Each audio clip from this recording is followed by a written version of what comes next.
The call came just after 10 p.m. A frantic report of a home invasion in one of Sugar Land, Texas's safest neighborhoods. Inside the Whitaker home, 2 family members were dead, a third clinging to life, and one had somehow walked away without a scratch. But the horror of that night wasn't just the bloodshed. It was what the survivors would soon learn: that the person responsible hadn't broken in from outside. He had sat with them at dinner, laughed with them hours before, hugged them goodbye. What happened inside that home was more than a murder. It was a betrayal so personal, so unexpected, it would leave even seasoned investigators in disbelief. And a father with a choice no parent should ever have to make. Sugar Land, Texas was the kind of suburb where crime felt like something that happened elsewhere. Middle-class families planted roots there for the quiet, the good schools, the sense of safety. Kent and Tricia Whitaker were the embodiment of that promise.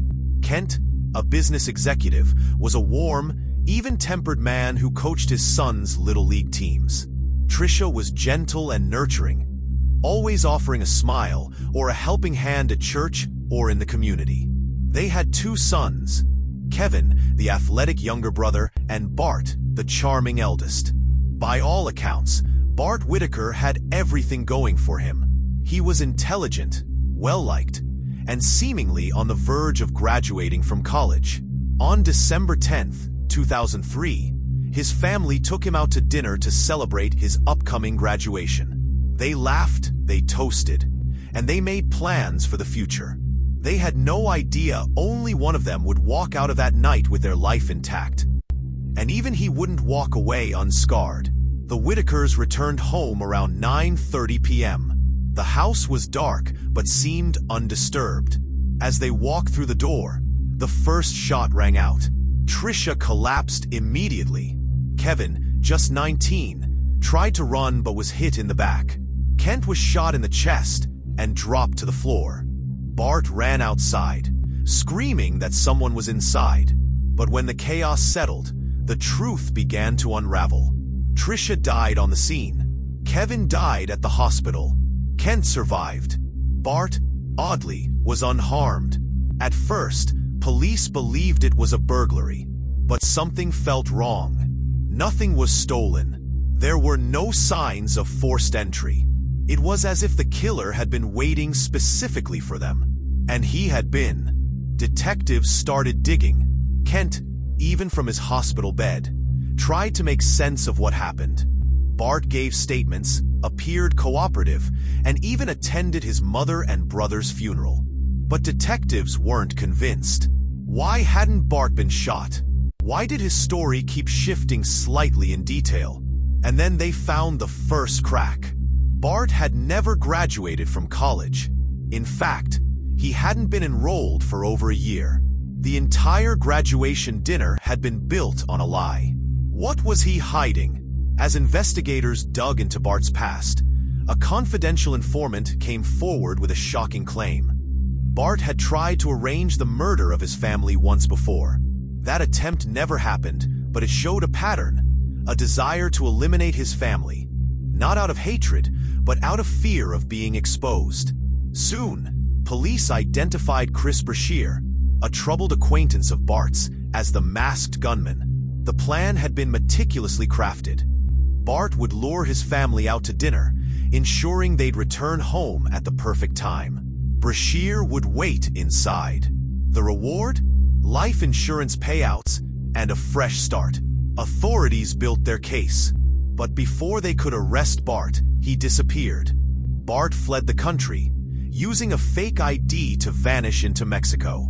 He worked as a dishwasher in Monterrey under a different name, blending in, hiding in plain sight. For over a year, he evaded capture, but the case never left the minds of law enforcement or his father, Kent. Despite losing his wife and younger son and nearly dying himself, Kent couldn't bring himself to fully believe Bart was behind it all. That changed when Bart was tracked down in 2005 and extradited. The truth, once unthinkable, was undeniable. Bart confessed. If you're finding this story as gripping as we are, Make sure to subscribe to the channel and turn on notifications. Your support helps us continue to bring you true, emotional, and real crime stories just like this one. Stories that need to be told. The motive stunned everyone. Bart hadn't been abused. He wasn't broke. He wasn't desperate. He was afraid of failure, afraid of disappointing his parents. Instead of telling the truth, he created a world of lies. And when that world started to crack, he tried to erase everyone who knew the truth. To investigators, it was incomprehensible. To his father, it was heartbreaking. In 2007, Bart faced trial. The evidence, emails, plans, testimony, left no room for doubt. The jury sentenced him to death. But then something extraordinary happened. Kent Whitaker, the man who had lost everything, pleaded with the state to spare his son's life. Not because Bart deserved it, but because Kent couldn't live with another death in the family.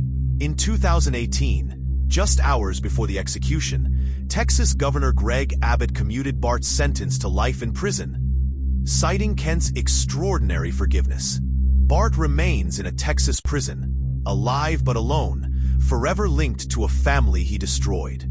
Kent Whitaker has since written books and spoken publicly about his journey, not just through grief, but through forgiveness.